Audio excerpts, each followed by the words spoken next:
program is for educational purposes only and reflects independent editorial commentary. It is not medical advice and should not replace clinical judgment or review of primary sources and guidelines. The views expressed are those of the host and contributors.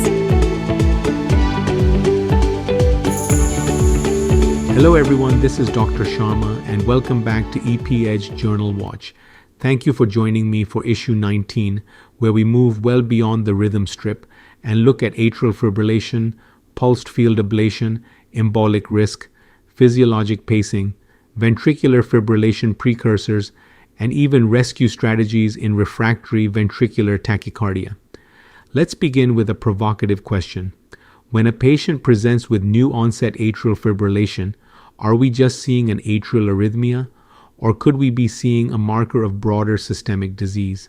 The first study, from Al-Zahrani and colleagues in Heart Rhythm, explored whether new-onset AF predicts incident cancer in a large real-world dataset. The rationale is clinically relevant. AF and cancer often coexist, but the direction of that relationship remains unclear.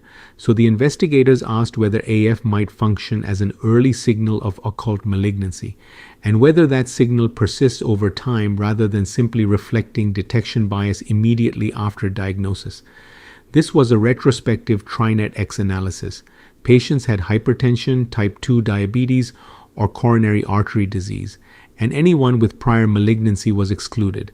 They created age-stratified cohorts, age 30 to 50, 50 to 70, and 70 to 85 years.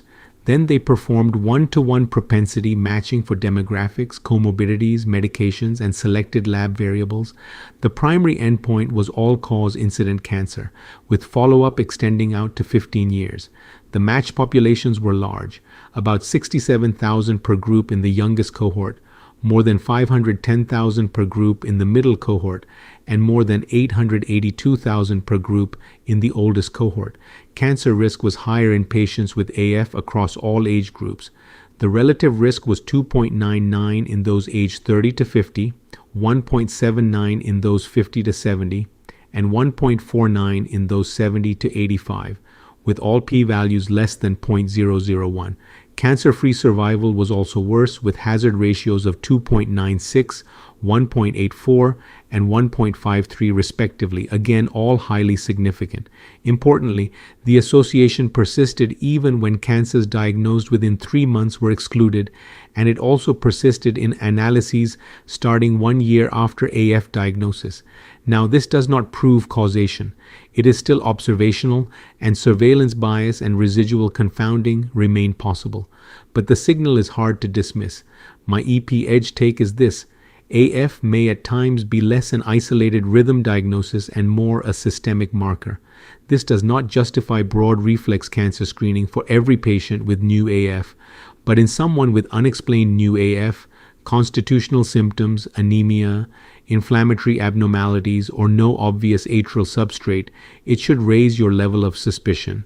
In practice, the lesson is not panic. The lesson is clinical attentiveness. Next, let's move to pulsed field ablation and the blanking period. For years, the 90-day blanking interval after AF ablation has been treated almost as doctrine. Early recurrence was often dismissed as inflammatory noise, particularly after thermal ablation. But with pulsed field ablation, tissue injury and lesion maturation may behave differently. So the question becomes, does the classic blanking construct still make sense in the PFA era? Rodriguez-Riascos and colleagues publishing in Europace examined whether early recurrence after PFA at 30, 60, and 90 days predicts later ablation failure strongly enough to challenge the usual framework. This was a retrospective multicenter Mayo Clinic Health System cohort of 1,162 consecutive patients undergoing PFA for atrial fibrillation. The primary endpoint was AF-free survival, and recurrence was defined as ECG-documented AF lasting more than 30 seconds. The investigators specifically evaluated recurrence within 30, 60, and 90 days, and also examined a subgroup with implanted rhythm monitors or external monitoring.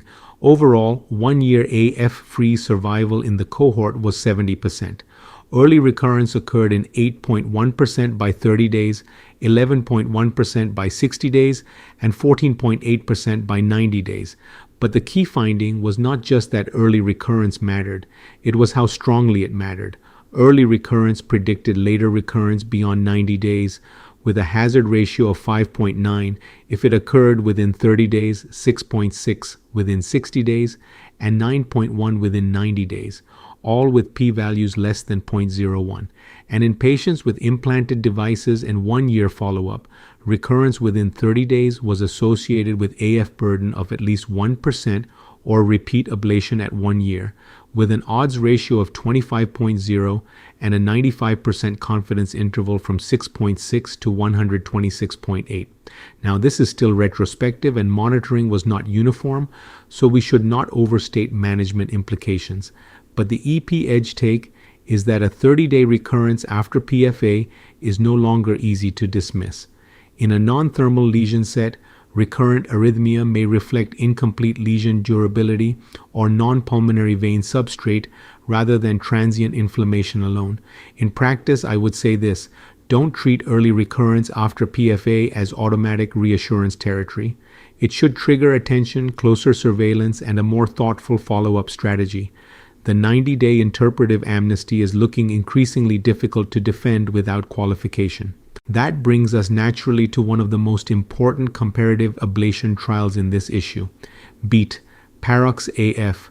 Pulsed field ablation has moved very quickly from disruptive technology to mainstream clinical use. The remaining question is no longer whether it works. The real question is whether it performs better than a serious modern radiofrequency comparator when both are executed well. Jice and colleagues in the European Heart Journal randomized patients with drug-resistant paroxysmal AF to pentaspline PFA or point-by-point radiofrequency ablation using the closed protocol. This was an open-label, multi-center randomized superiority trial across 9 high-volume European centers. 292 patients were randomized and 289 were analyzed, 145 in the PFA arm and 144 in the RFA arm. The primary endpoint was single procedure success at 12 months, defined as freedom from atrial arrhythmia recurrence of at least 30 seconds, cardioversion, repeat ablation, or resumption of Class 1 or Class 3 antiarrhythmic therapy after a 60-day blanking period. Follow-up was reasonably rigorous, including weekly cardia tracings, 24-hour Holters, systematic ECGs, and symptom-triggered recordings. The result? Efficacy was essentially identical. Single procedure success was 77.2% with PFA and 77.6% with RFA. The adjusted difference was 0.9%, with a 95% confidence interval from -8.2 to +10.1 and a p-value of 0.84, so no superiority signal. But procedure efficiency strongly favored PFA. Procedure time was 59 minutes versus 98 minutes, and left atrial dwell time was 39 versus 77 minutes. Serious procedure-related adverse events occurred in 3.4% with PFA versus 7.6% with RFA. There were no deaths, no strokes, and no persistent phrenic nerve palsy in either group.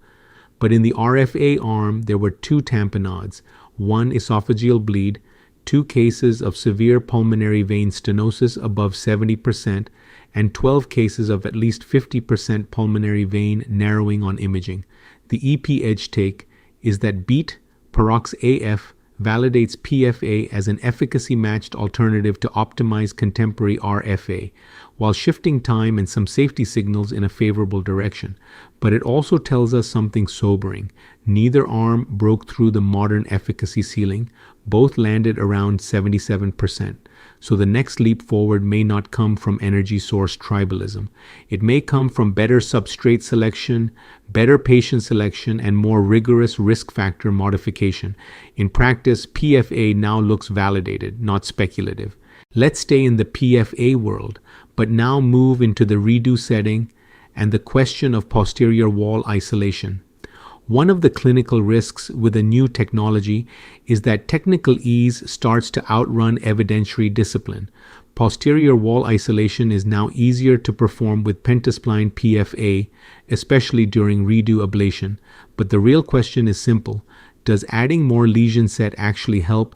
Badercher and colleagues in Heart Rhythm compared redo pulmonary vein isolation alone versus redo pulmonary vein isolation plus posterior wall isolation in patients undergoing repeat AF ablation who had only one or two reconnected pulmonary veins. This was a retrospective analysis from the Swiss AF-PVI registry with prospective enrollment from 2 tertiary Swiss centers. After propensity matching, they studied 244 patients, 122 treated with redo PV isolation alone, and 122 with redo PVI plus posterior wall isolation. The primary endpoint was recurrence-free survival from AF, atrial tachycardia, or atrial flutter after a 60-day blanking period. The procedural data clearly favored the simpler strategy. Procedure duration was 54 minutes with pulmonary vein isolation alone versus 80 minutes with PV isolation plus posterior wall isolation. Left atrial dwell time was 38 versus 60 minutes. Fluoroscopy time was 5 versus 12 minutes. All of these differences were statistically significant, with p-values less than 0.001. Acute procedural success was 100% in both groups. Major complications were rare and identical, 1 event in each group, and at a median follow-up of 370 days, arrhythmia-free survival was similar, 69% with pulmonary vein isolation alone and 72% with pulmonary vein and posterior wall isolation, with no significant difference. So the EP edge take is straightforward. Technical feasibility is not clinical justification. In this selected redo population where the recurrence phenotype still looked largely pulmonary vein driven, adding posterior wall isolation increased time and fluoroscopy without improving rhythm outcome. In practice, that means this. When only 1 or 2 veins have reconnected and the recurrence story still looks PV mediated, re-isolate the veins first. Do not reflexively add posterior wall work just because PFA makes it easy. Now let's turn from lesion sets to embolic risk, with one of the heaviest safety papers in this issue, the EMBOL-AF Global Registry. Most discussions of AF ablation complications focus on tamponade, esophageal injury, phrenic nerve palsy, or pulmonary vein stenosis. But when patients think about what they fear most, stroke is often at the top of the list. And until now, we have lacked a contemporary large-scale global registry to characterize that risk well. Castrillon and colleagues publishing in the European Heart Journal assembled a retrospective global registry through the European Heart Rhythm Association Scientific Committee. They collected data from 204 centers in 56 countries covering 335,743 AF and left atrial flutter ablation procedures performed between 2017 and 2024. After adjudication, they identified 550 symptomatic embolic events in 547 patients. The overall incidence of symptomatic embolic events was 0.16%, with a 95% confidence interval from 0.15 to 0.18. Most were cerebral, about 94%. Peripheral emboli accounted for 5%, and combined cerebral and peripheral events for 1%. Timing mattered. 17% occurred intraprocedurally, 78% occurred within 72 hours, but notably 23% were only diagnosed after hospital discharge. Risk was higher in non-paroxysmal AF, and crude registry-level event rates differed by energy source, 0.16% for radiofrequency, 0.16% for cryoballoon, 0.25% for PFA, and 0.88% for laser balloon. But those comparisons are hypothesis-generating, not definitive, because denominator-level procedural and patient differences remain substantial. What really stands out is the clinical weight of these events. At 3 months, 35% of patients had persistent sequelae and 3% had died. My EP edge take is that EMBOL-AF restores scale to a rare but devastating complication. An event rate of 0.16% may sound small until you realize that more than one-third of affected patients remain neurologically impaired. The practical consequences are important. First, discharge counseling and early neurologic vigilance are part of embolic risk management because nearly 1 in 4 events appear after discharge. Second, center process matters. Anticoagulation quality, sheath handling, air management, and procedural discipline probably matter more than simplistic energy source narratives. Rare does not mean trivial. Staying with thromboembolic risk, the next study asks a different but very practical question. Are we over-imaging patients before ablation? In many programs, pre-procedural transesophageal imaging is still performed very broadly to exclude left atrial appendage thrombus, even in the direct oral anticoagulant era. But the yield of that strategy may be quite variable depending on phenotype. Barbarossa and colleagues in pacing and clinical electrophysiology studied determinants of left atrial thrombus in patients undergoing catheter ablation for atrial fibrillation and atrial flutter. This was a single-center observational cohort of 586 consecutive patients who underwent TE before AF or atrial flutter ablation between January 2019 and April 2024. TE was performed in patients with less than 3 weeks of optimal anticoagulation, persistent AF or atrial flutter, or paroxysmal AF or atrial flutter with a CHA2DS2-VASc score of at least 2. The primary outcome was the presence of left atrial thrombus. Thrombus prevalence was 2.4%, 14 out of 586 patients, and all clots were located in the left atrial appendage. Notably, there was no thrombus identified in any atrial flutter patient in this cohort.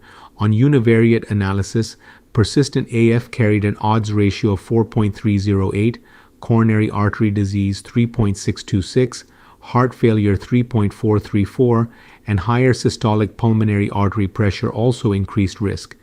Higher left ventricular ejection fraction was protective, and an EF below 50% emerged as the best cutoff associated with higher thrombus risk.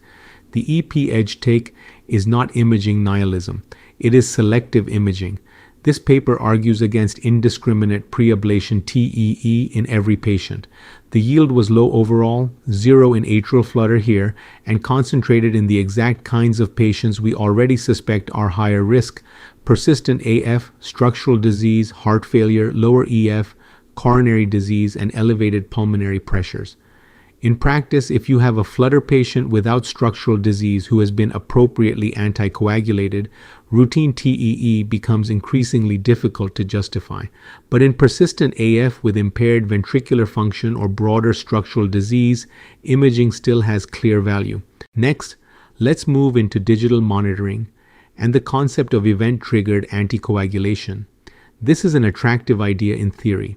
Detect AF in real time, alert the patient, and potentially guide anticoagulation around the episode. But the concept collapses immediately if detection is unreliable or the patient is not actually notified. That is exactly what the SMART Alert study set out to examine.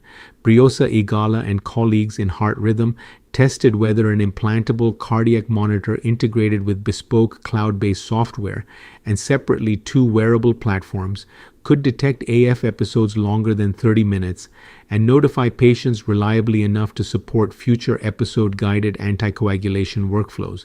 This was a single-center feasibility study. In Phase 1, 50 participants used a Link 2 implantable monitor connected to Smart Alert software. In Phase 2, participants were allocated to either an Apple Watch or a cart ring, with the implantable monitor serving as the reference standard. The main outcomes were notification success, acknowledgement timing, adherence, and wearable positive predictive value. Across 4,943 AF episodes detected in 31 participants, the Smart Alert software successfully notified 511 of 691 eligible AF episodes, a 74% notification success rate, and acknowledgement was excellent at 99.6%. But wearable performance was poor. The Apple Watch detected and notified only 76 of 389 qualifying episodes, about 19.5%. The cart ring detected 72 of 474, about 15.1%.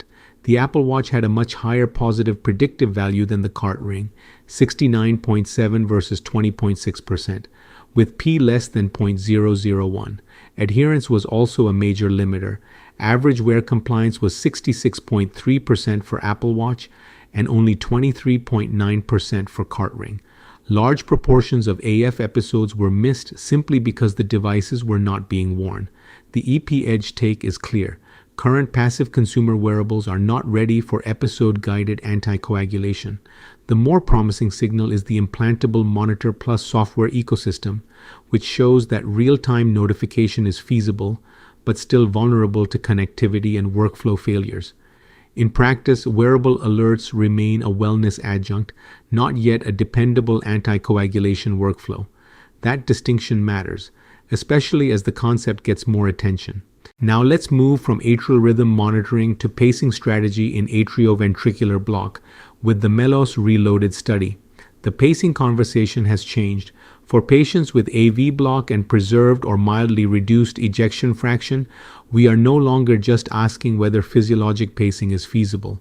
We are increasingly asking whether conventional right ventricular pacing should still be considered the default. Jastrzebski and colleagues in the European Heart Journal compared left bundle branch area pacing with right ventricular pacing in patients with AV block, left ventricular ejection fraction above 40%, and ventricular pacing burden above 20%. This was a multicenter European registry-based analysis. After one-to-one propensity matching, 3,382 patients were included, 1,691 with left bundle branch area pacing, and a similar number with right ventricular pacing. The primary endpoint was all-cause mortality, and the secondary endpoint was heart failure hospitalization plus CRT upgrade. At 4 years, Kaplan-Meier analysis showed an absolute survival difference of 11.8% in favor of left bundle branch area pacing, with p less than 0.001. In multivariable analysis, left bundle branch area pacing was associated with lower mortality, hazard ratio 0.53, with a 95% confidence interval from 0.42 to 0.65. The combined endpoint of heart failure hospitalization or CRT upgrade was also lower, 4.6% versus 11.2%, again with a hazard ratio of 0.53. But one of the most important observations was internal to the left bundle branch area pacing group itself. Failure to confirm true left bundle branch capture, meaning left ventricular septal pacing rather than genuine conduction system capture, independently predicted higher mortality, with a hazard ratio of 1.85. That is the operational heart of this paper. The EP Edge take is not simply that left bundle branch area pacing looks better than right ventricular pacing. It is that capture quality matters. Conduction system pacing is not a branding exercise. True physiologic capture has to be demonstrated. In practice, for AV block with expected high pacing burden and ejection fraction above 40%, left bundle branch area pacing is moving from appealing option toward preferred default, but only in hands that can verify real conduction system engagement. The next paper shifts us into the ventricular space and offers a useful challenge to how we think about ventricular fibrillation initiation outside the hospital. Most of our mental models for VF precursors come from inpatient telemetry, ICD electrograms, or sudden death Holter studies, but ambulatory telemetry offers a different physiologic window and perhaps a different precursor profile. Grigoriadis, Pristowski, and Wadhwa, writing in the Journal of Cardiovascular Electrophysiology, analyzed precursor arrhythmias of ventricular fibrillation in the ambulatory setting using Philips MCOT data from 2021 through 2022.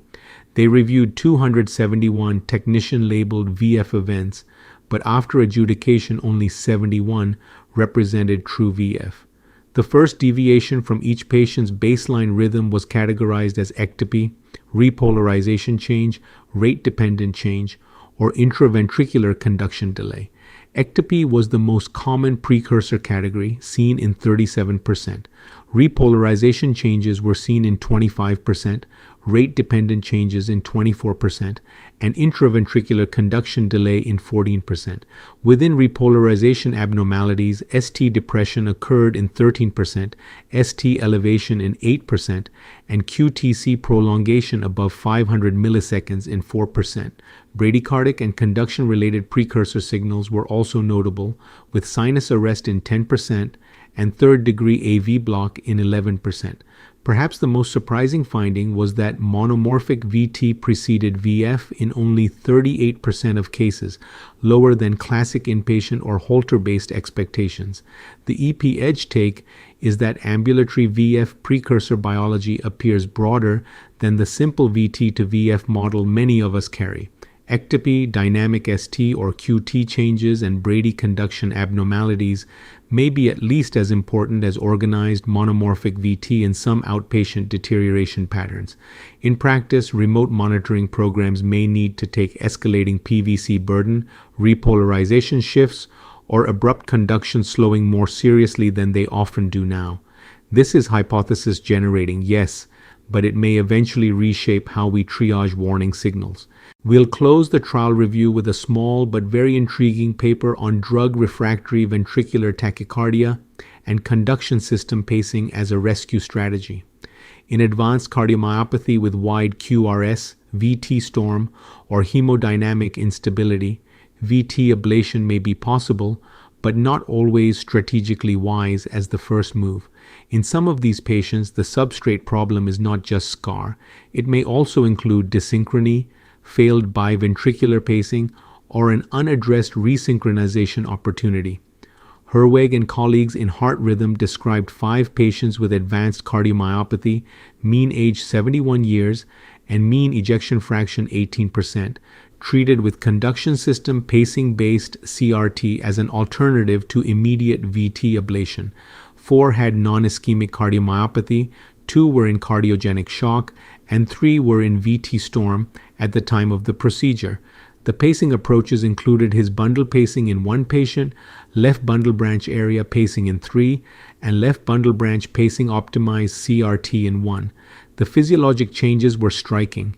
QRS duration narrowed from 148 plus or minus 12 milliseconds before CSP to 120 plus or minus 8 immediately after, and 123 plus or minus 6 at latest follow-up, with P less than 0.001. QTC shortened from 503 plus or minus 14 milliseconds to 450 plus or minus 26. Ejection fraction improved from 15 plus or minus 10% to 39 plus or minus 16% with P less than 0.05, and ICD therapies fell dramatically from 234 VT or VF terminations in the year before CSP to just 7 in the first year after. Now this is a tiny uncontrolled case series. Regression to the mean, antiarrhythmic adjustment, and general heart failure stabilization could all contribute. So this is absolutely not a replacement for ablation paper, but the EP edge take is that physiologic resynchronization may, in selected unstable wide QRS cardiomyopathy patients, serve as a rescue maneuver or a bridge that makes later ablation safer and more tolerable. In practice, the message is to broaden the bailout toolkit. In the right patient, especially with advanced non-ischemic disease or dysynchrony-related instability, conduction system pacing may sometimes be the safer first move. So, what is the bottom line from this issue? Taken together, these studies remind us that electrophysiology is increasingly systemic, procedural, and physiologic all at once. AF may signal broader disease. PFA demands recalibration rather than blind enthusiasm. Stroke risk remains rare but heavy. Selective imaging and smarter monitoring matter, and conduction system pacing continues to expand from preferred pacing strategy to potential rescue tool. And on the ventricular side, both ambulatory VF precursors and CSP-based rescue in refractory VT push us to think beyond older, narrower arrhythmic models. All references and graphics are available on the LinkedIn newsletter, EP Edge Journal Watch, as well as on Substack at epedge.substack.com. Email comments, suggestions to epedgecast@gmail.com.